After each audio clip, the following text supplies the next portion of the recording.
Brought to you by ITC Sunrise मसाले, स्वाद बिहार का। तमाम चीज़ों को लेकर हमारी पार्टी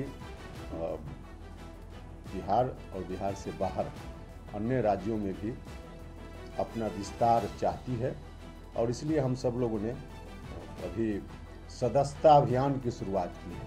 पार्टी की ओर से सदस्यता अभियान की शुरुआत हुई है। अभी तैयारी तो सभी जगह सभी पार्टी के लोग करते हैं इस दृष्टि से कि जहां हमारी पार्टी का उम्मीदवार होगा, कोई ऐसा थोड़े है कि वहीं हमारी तैयारी हो।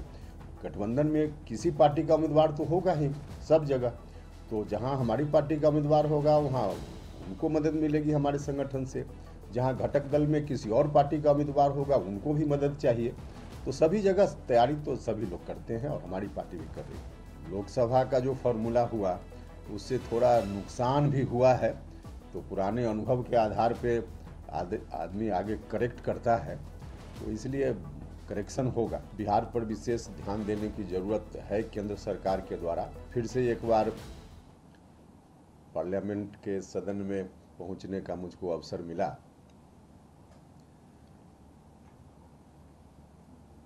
जो मुद्दे हमारे रहे हैं, पहले से पार्टी जिस एजेंडा पर काम करते रही है उस एजेंडा को फिर से एक बार सदन के माध्यम से आगे बढ़ाने का अवसर मिला है।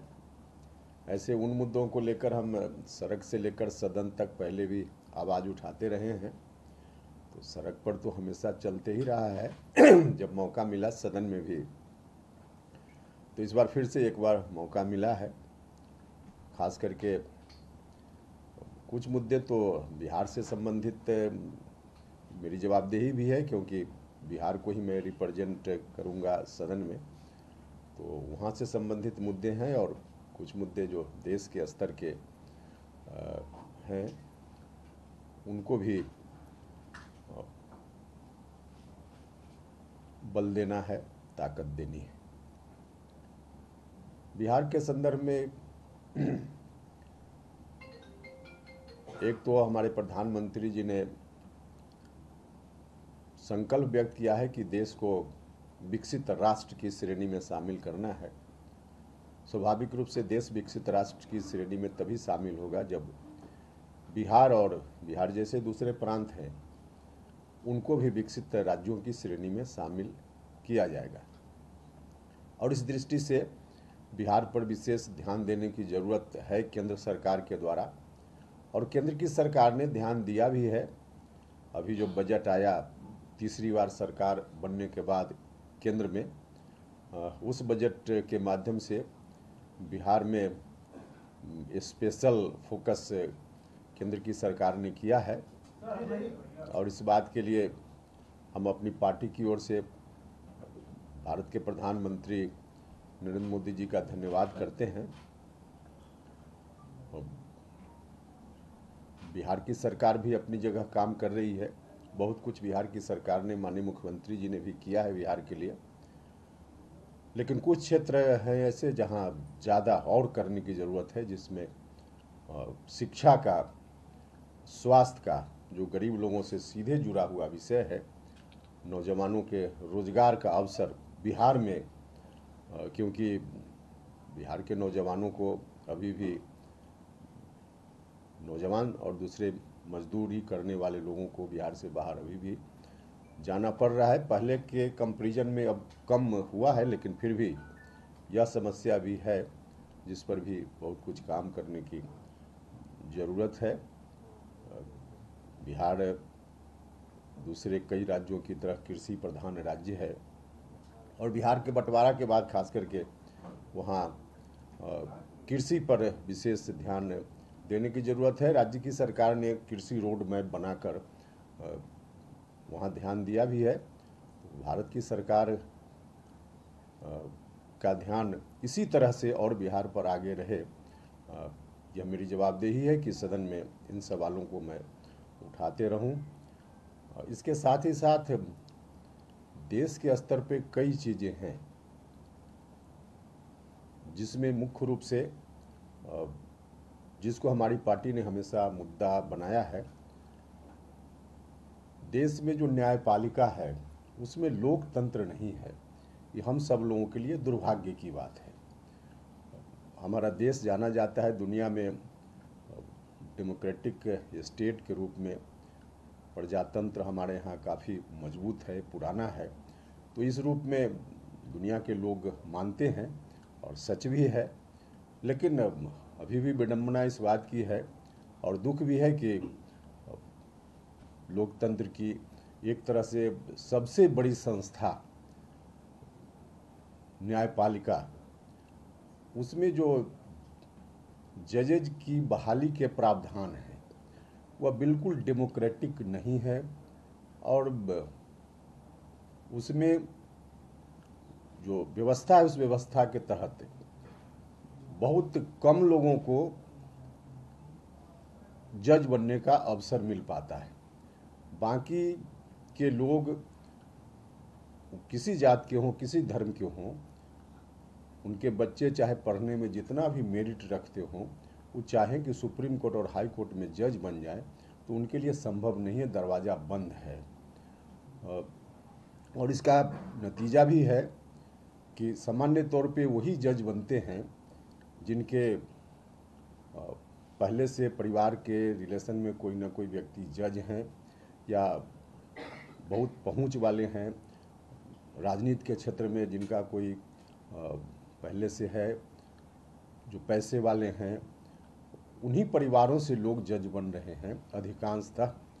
और इसका नतीजा है कि दलित समाज के लोग, अति पिछड़ा समाज के लोग, पिछड़ा समाज के लोग, महिलाएं, तो इस बात के लिए हमारी पार्टी ने हमेशा अपनी आवाज़ उठाई है। और हमारे प्रधानमंत्री जी भी खुद इस बात को लेकर उन्होंने भी चिंता प्रकट की है अपने एक्शन के माध्यम से।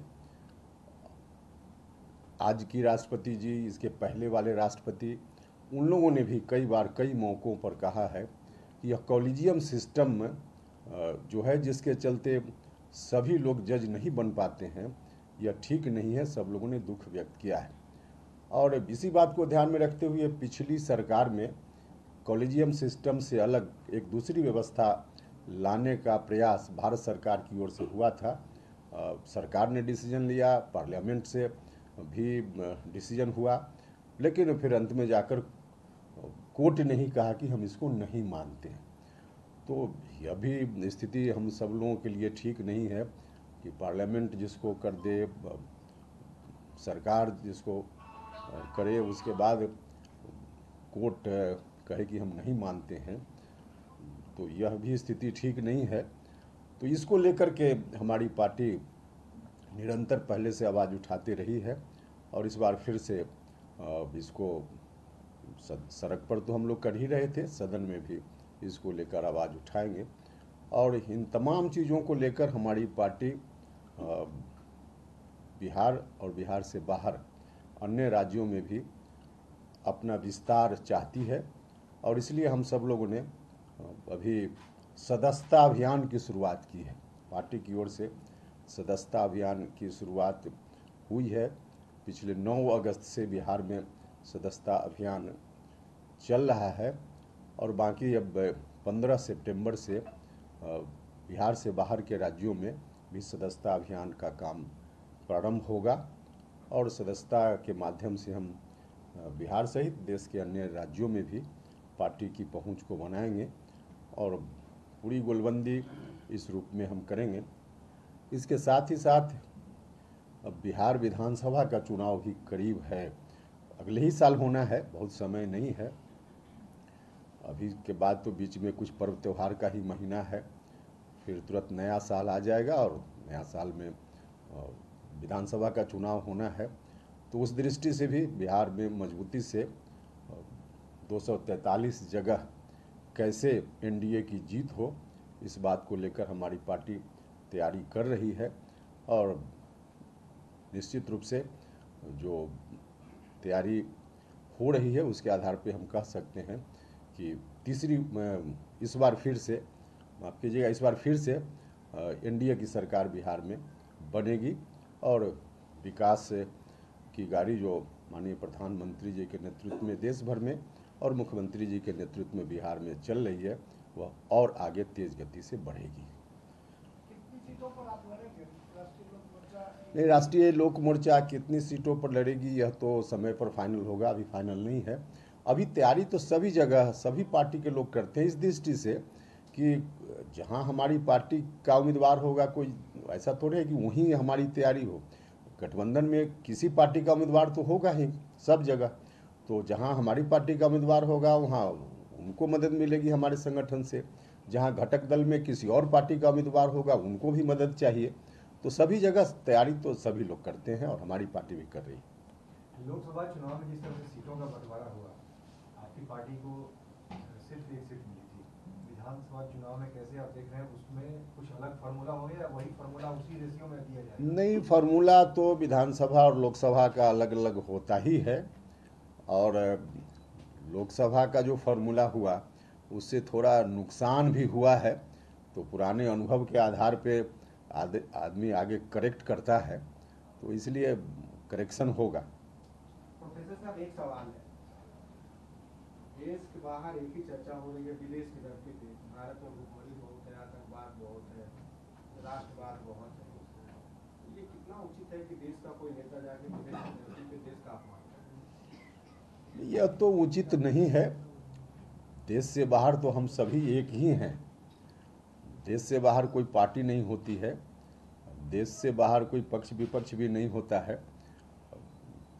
देश के बाहर तो हम सब एक हैं, वो कहीं से भी इस तरह की बात हो तो उचित नहीं है। जी, आपने कहा, दो सवाल है मेरा छोटा सा। अभी आपने अमितेश के सवाल में कहा कि पूरा जो फार्मूला निकाला गया उससे नुकसान भी हुआ, हालांकि ये पुरानी चीज़ हो गई है, लेकिन आपको लगता है कि आपकी सीट पर आपको पूरा समर्थन मिला एनडीए सहयोगियों का? और दूसरा सवाल ये है कि अभी ममता बनर्जी ने कहा है कि आज ही का जो इंसिडेंट हुआ, रेप की घटना हुई, उसमें जो मुख्य आरोपी वो बिहार का है, और उन्हें कहा है कि बिहार से आने वाले लोगों को भी इसका ख्याल रखना चाहिए। वो संजय रॉय नहीं, संजय राय है। ऐसा ममता बनर्जी ने कहा। नहीं, देखिए, एक तो जो पहला सवाल आपका है, आपने खुद ही कहा कि बात पुरानी हो गई। पुरानी बात को अब फिर से सामने लाने की कोई ज़रूरत नहीं, उस पर चर्चा की कोई आवश्यकता नहीं है। उसमें हमने जो कहा कि अनुभव पुराना है, उस अनुभव का लाभ लेते हुए आगे करेक्शन होगा, इतना काफ़ी है आपके पहला सवाल के उत्तर के लिए। और देखिए, कोई भी व्यक्ति हो, किसी राज्य का हो, इस तरह के मामला में या किसी मामला में अगर दोषी है तो उस पर कार्रवाई होनी चाहिए, और कार्रवाई होगी। लेकिन कोई घटना हो जाए तो हम बंगाल को दोष देने लगे, हम किसी और स्टेट को दोष देने लगे।